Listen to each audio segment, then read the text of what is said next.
So I'm just sharing the screen. Just a second.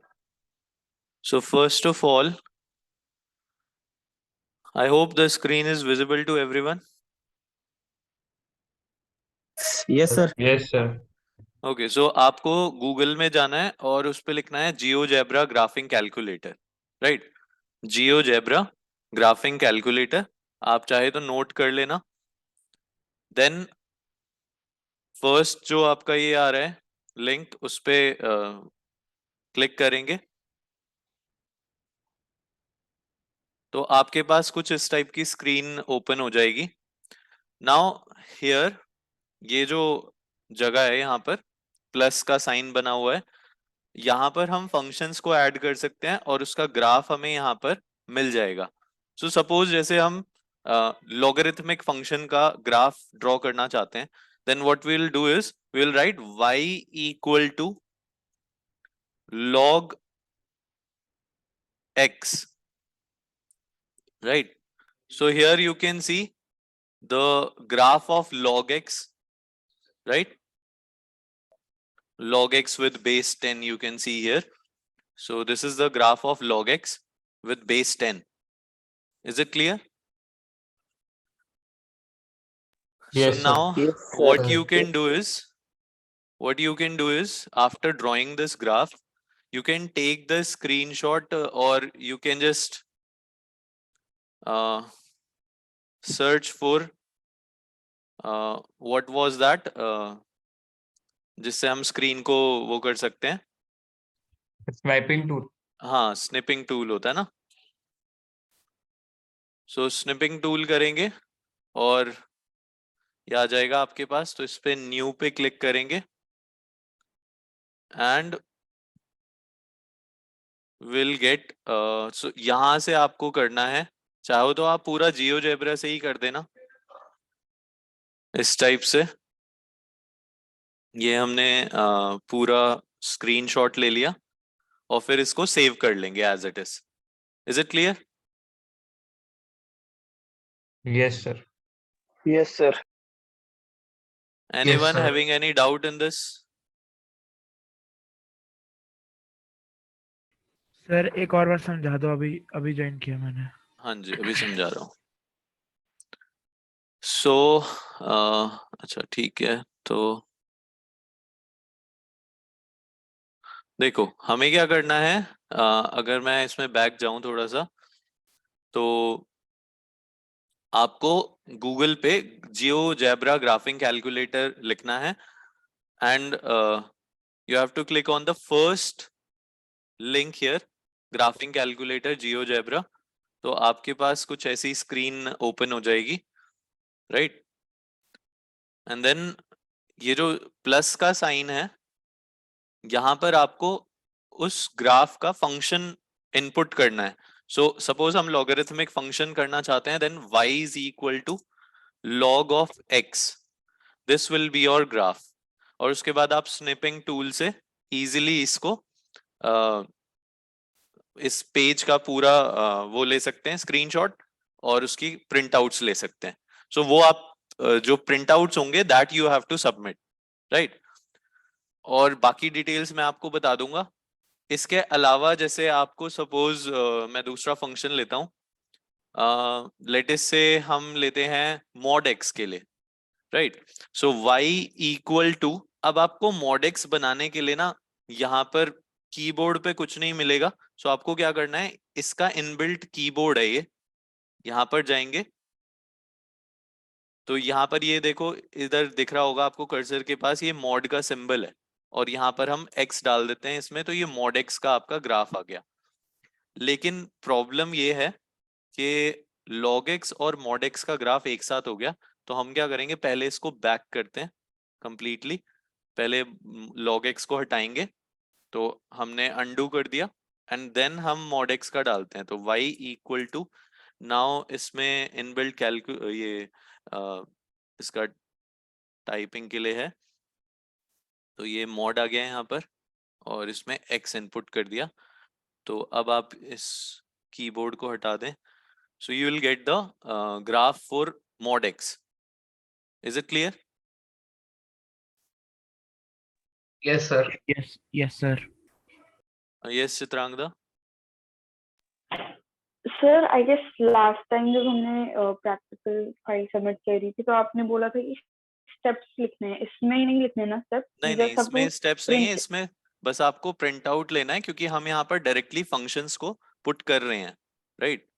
तो इसमें कोई तो स्टेप्स बस नहीं है। प्रिंट आउट लेके एक फाइल में लगा के सबमिट कर देना। नहीं, आप मुझे, अगर आपने ऑलरेडी फाइल सबमिट की हुई है पहले वाले मतलब जो भी प्रोजेक्ट्स थे, प्रैक्टिकल्स थे, तो उसमें बस पेज ऐड करने हैं, तो आपको वो पेजेस लाने हैं और अपनी पुरानी वाली फाइल में उनको ऐड करना है, राइट? और जिसने Okay. पहले वाले भी नहीं किए हैं वो इसके साथ करके दे देना। इसी टाइप से हम और भी फंक्शंस कर सकते हैं, जैसे कि mod x के अलावा हमारे पास एक्सपोनेंशियल फंक्शन है, हमारे पास सिग्नम फंक्शन है, और हमारे पास ग्रेटेस्ट इंटीजर फंक्शन है, राइट? सो अगर हम ग्रेटेस्ट इंटीजर फंक्शन की बात करें, so it will be y equal to, greatest integer के लिए भी हमें ऐसे करके ये ग्राफ बनाना है, तो greatest integer function of x, इसमें इसका ग्राफ तो आ ही नहीं रहा। y is equal to greatest integer function of x. I think there is some problem with it.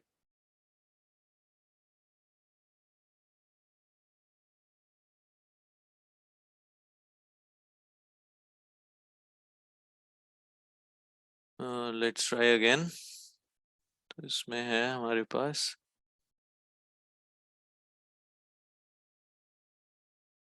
y equal to, no,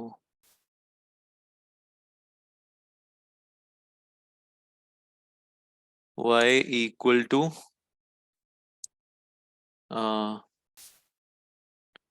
greatest integer function of x, नहीं इसका तो नहीं आ रहा। अगर हम इसको ऐसे नॉर्मली लिखे तो ग्रेटेस्ट इंटीजर फंक्शन, अभी भी नहीं आ रहा ना? ओके,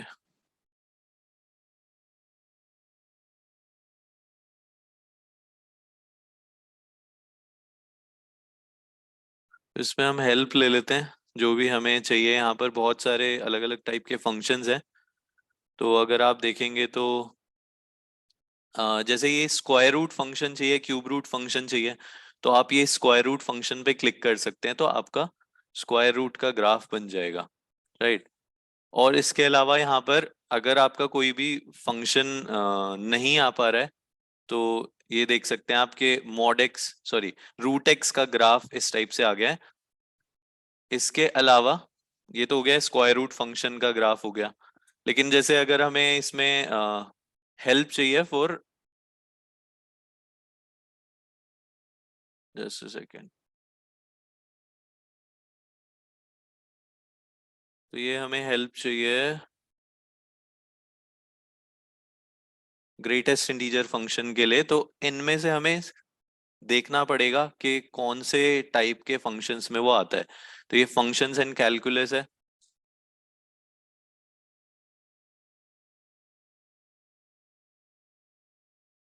देखते हैं इसमें कुछ मिलता है तो।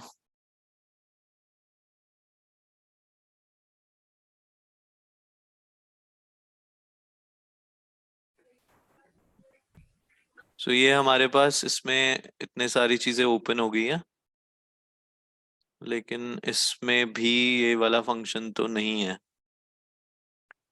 कॉम्प्लेक्स रूट है इसमें।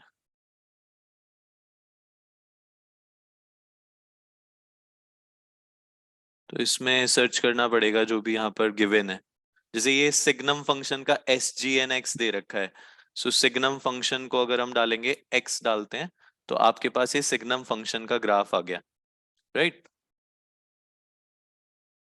क्लियर है? तो आपको अगर कोई भी फंक्शन में प्रॉब्लम आती है तो आप इसमें हेल्प वाले उस पर क्लिक कर सकते हैं, वो आपको ग्राफ मिल जाएगा। फिर से जाते हैं, एक बार हम उसको भी सर्च कर लेते हैं, ग्रेटेस्ट इंटीजर फंक्शन।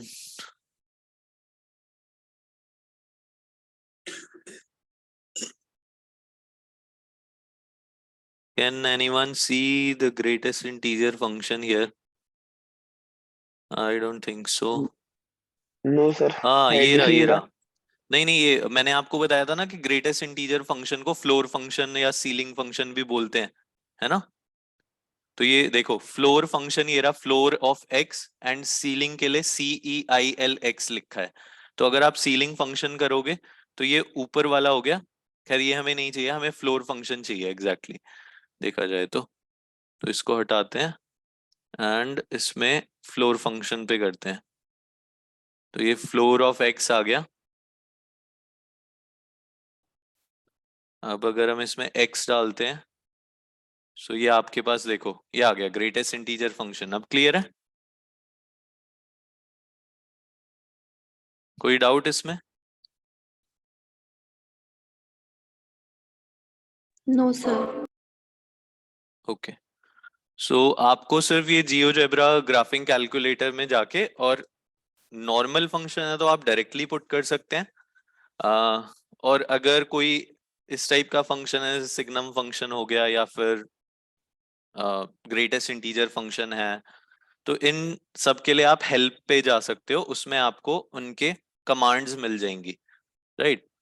सो वो कमांड की हेल्प से आप इसमें ग्राफ्स ड्रॉ कर सकते हो अलग अलग टाइप के। तो मैं आपको कुछ फंक्शंस की लिस्ट सेंड कर दूंगा ग्रुप पे, उनमें से कोई भी 5 आपको ग्राफ बना के, and you have to take the printouts, right? Any problem with this? Sir submit कब करने हैं? मंडे को इसी मंडे, वाले? हाँ हाँ मंडे को। ये तो हार्डली 5 मिनट्स का वर्क है, आपको सिर्फ 5 ही तो करने हैं, right? Yes sir. And there will be one more practical, जैसा हमने पहले भी किया था, मुझे लगता है हमने पहले किया था ऑन द टॉपिक, एक तो एवरेजेस पे किया था and the other was concept of mathematical reasoning. इन दो कॉन्सेप्ट्स पे किया था। So now I will be giving you drawing pictographs, right? तो पिक्टोग्राफ को कैसे एक्सेल में बनाया जाता है, so that you have to do. तो ये 2 प्रोजेक्ट्स हैं जो आपको कंप्लीट करने हैं, और इसके बाद हमारा एक प्रोजेक्ट और रह जाएगा, प्रैक्टिकल सॉरी, और वो मैं आपको स्टैटिस्टिक्स कराने के बाद कराऊंगा, क्योंकि उसमें calculation of the measures of central tendency and dispersion ये वाला टॉपिक है, तो ये स्टैटिस्टिक्स के बाद होगा, राइट? क्लियर है? Any doubt? No sir. Okay, so now let's move to the topic. हम कर रहे थे कोऑर्डिनेट ज्योमेट्री, तो उस पे आ जाते हैं।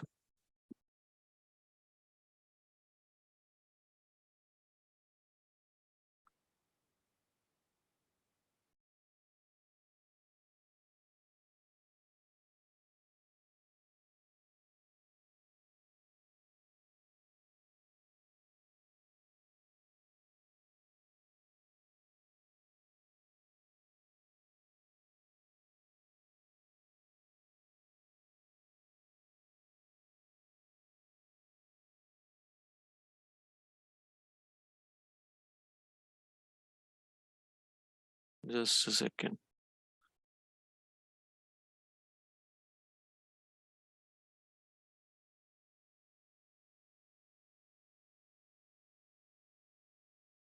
So I'll just share the screen.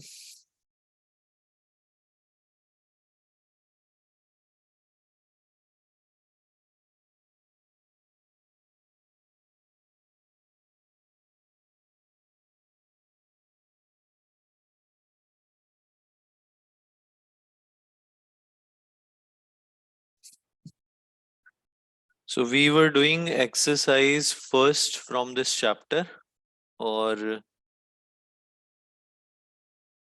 इसमें आई थिंक हमने 8th क्वेश्चन तक कंप्लीट किया था, right? So let's move to the next question.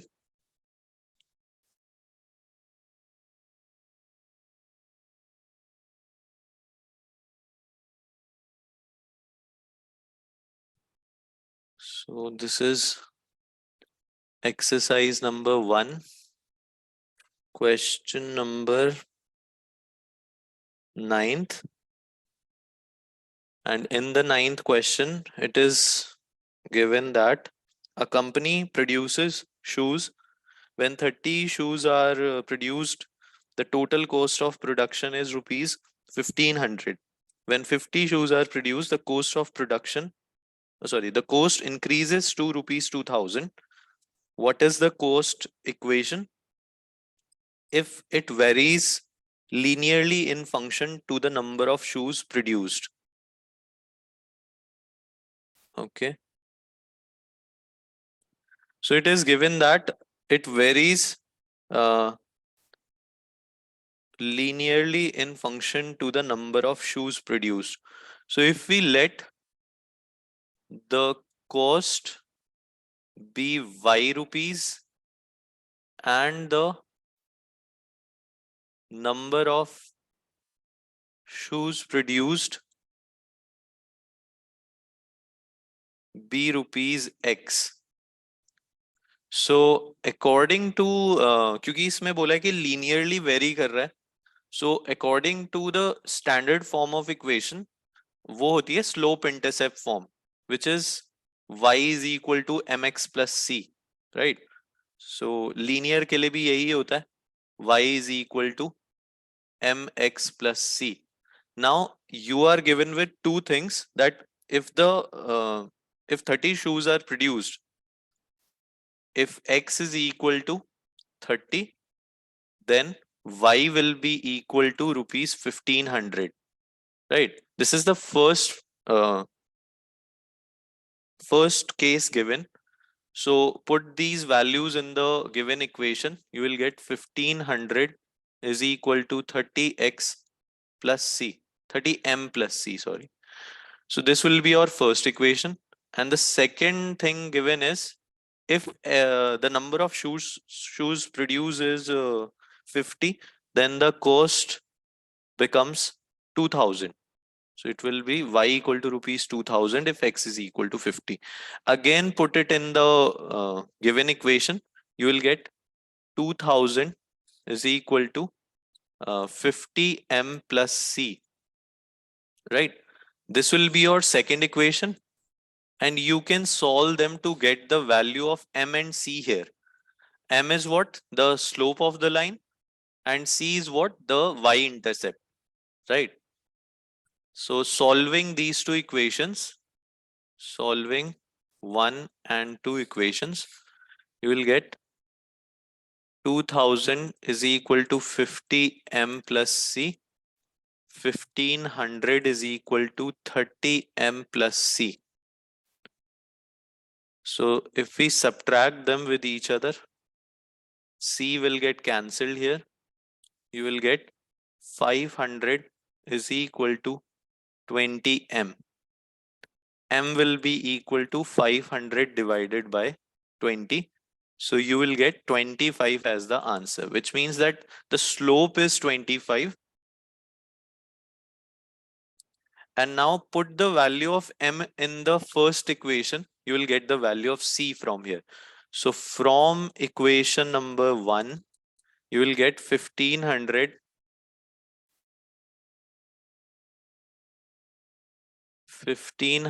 is equal to 25 into 30 plus c.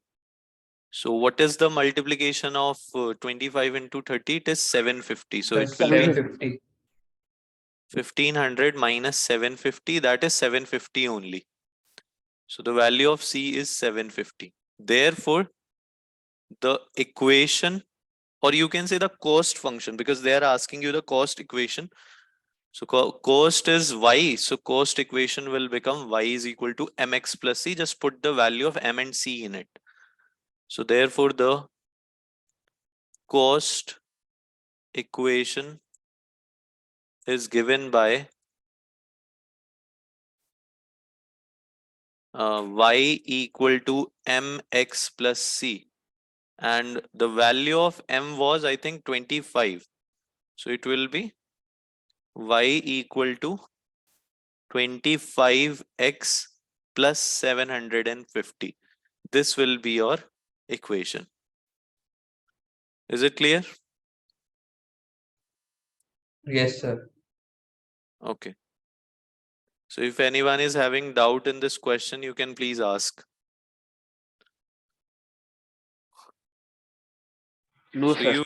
you just have to remember that this y is equal to mx plus c is the standard form of equation which is linear in nature, right? तो जब भी आपको linear function बोला जाएगा तो आपको इसी equation का use करना है in that case. Now let's come to the last question, question number 10th.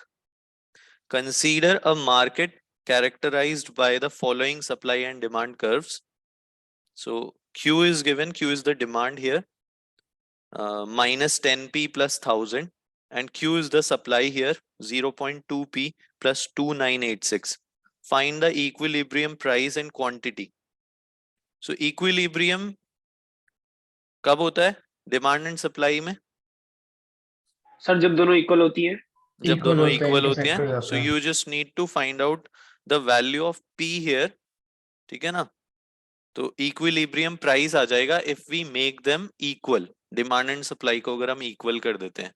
So question number 10th is Q is given equal to minus 10p plus 1000 and Q supply जो है दूसरा वाला ये demand है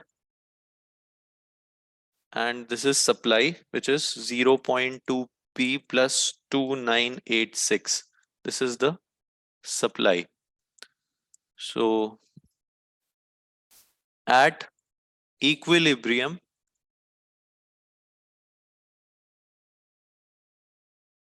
demand is equal to supply, so therefore we can say that minus 10p plus 1000 will be equal to 0.2p plus 2986, right? तो अगर हम इसको कैलकुलेट करते हैं तो ये हो जाएगा minus 10p minus 0.2p is equal to 2986 minus 1000. So ये हो जाएगा आपके पास minus 1.2 10.2 sorry minus 10.2p is equal to 1986 और P will become equal to 1986 divided by 10.2 and minus में ये. So 1986 divided by 102 into 10 हो जाएगा और ये माइनस में चल रहा है. So इसको कैलकुलेट करते हैं. So 1986 को 102 से डिवाइड कर सकते हैं.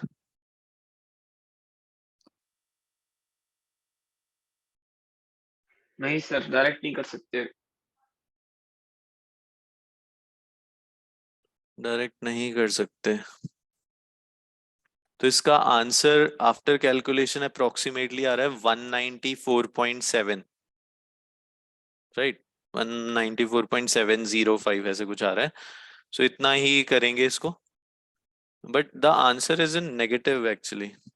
एक बार इसमें आंसर चेक करोगे कितना आया?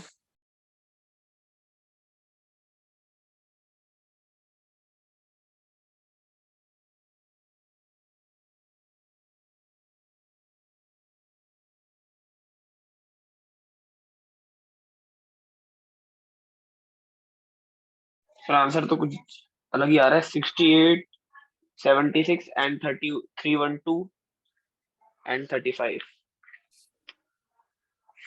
कैसे क्या मतलब लास्ट का आंसर? हाँ सर, क्वेश्चन नंबर 10 का ही आंसर.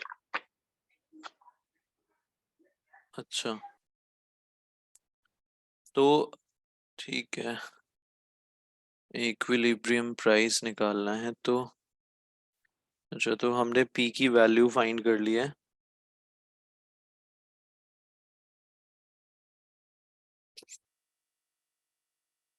लेकिन इसमें तो आंसर ये नेगेटिव में ही आएगा।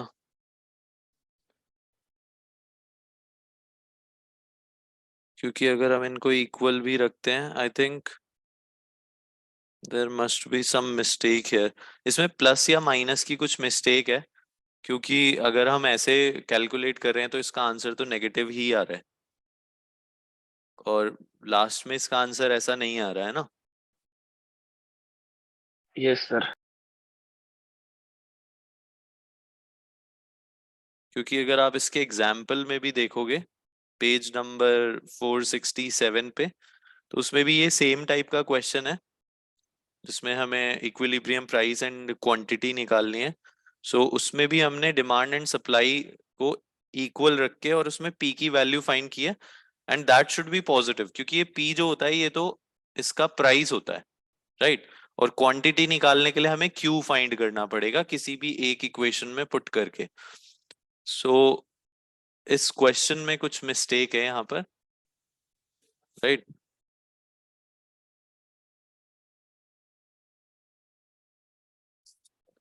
Just a second.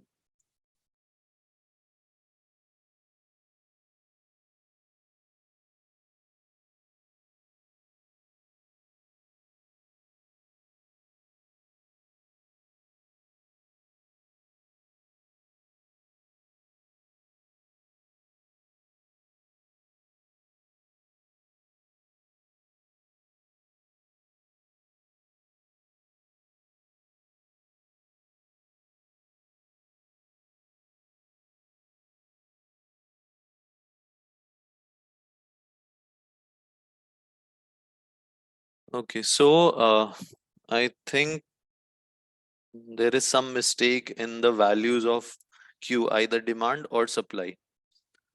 That's why. तो इक्विलिब्रियम प्राइस क्या आ रहा है पीछे अगर आप देखोगे तो?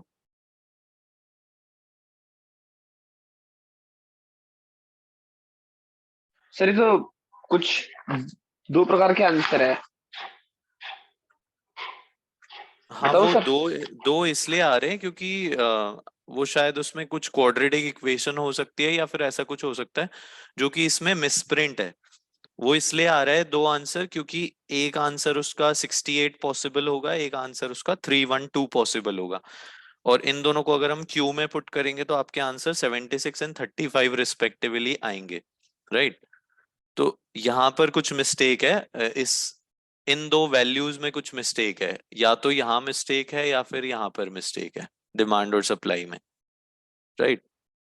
इसलिए क्वेश्चन का आंसर नेगेटिव आ रहा है। कोई बात नहीं, वो तो देख लेंगे।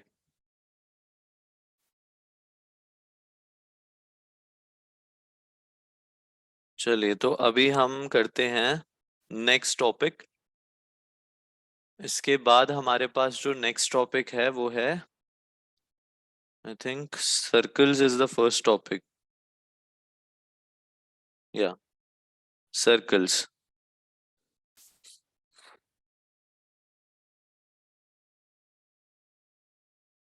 आपने सर्कल्स के बारे में अभी तक जो भी पढ़ा है, ज्योमेट्री पार्ट में पढ़ा है, तो वो तो हमें इस बार नहीं पढ़ना, क्योंकि हम अभी ज्योमेट्री नहीं कर रहे हैं, कोऑर्डिनेट कर रहे हैं। सर्कल्स की अगर हम बात करें, circle is defined as the locus of all the points or the collection of all the points having a fixed distance from a fixed point, right? So a circle is a locus of points which are at an equal distance or fixed distance from a fixed point, and this fixed distance is known as radius, and this fixed point is known as the center of the circle, right?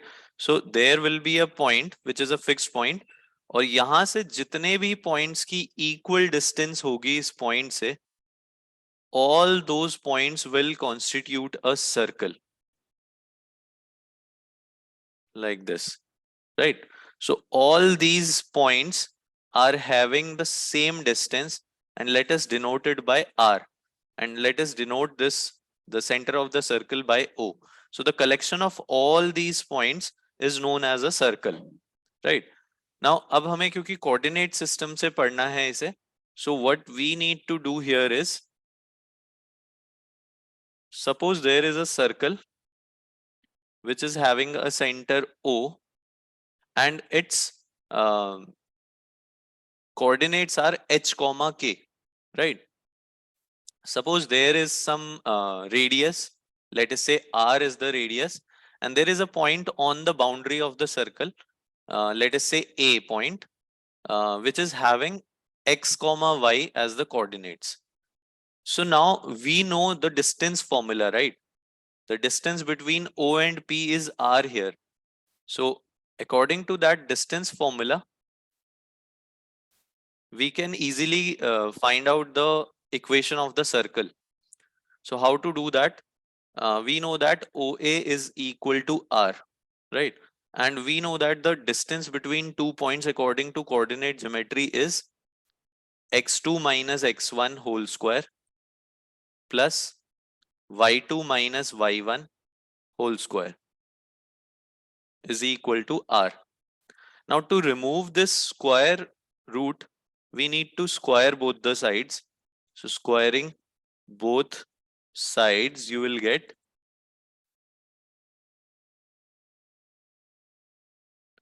and put the values of x2 and x1, y2 and y1 here, which will become x minus h whole square plus y minus k whole square is equal to R square.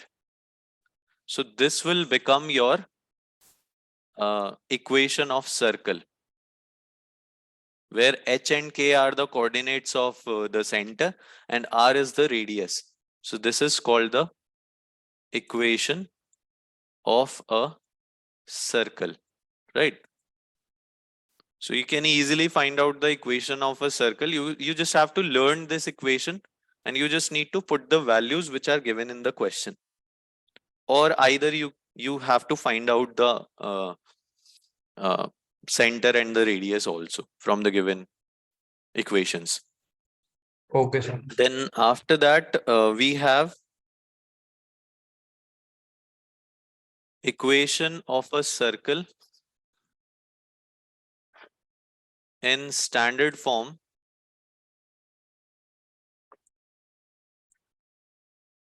So if suppose this center of the circle is at origin, right? Center of the circle is origin, which is 0, 0. Then the equation of the circle becomes x square plus y square is equal to R square, right? So this is called the standard equation of a circle having center at origin. So you just because the values of h and k becomes 0, so we have just directly put the values here and we'll get the standard equation as x square plus y square is equal to R square. I hope it's clear to everyone. Yes, sir. Okay. Then after that, we have the equation meeting at- of. Okay, I think the time is also getting over, right? In 2-3 minutes. So we can continue this in the next class then, right? Yes, sir. Okay.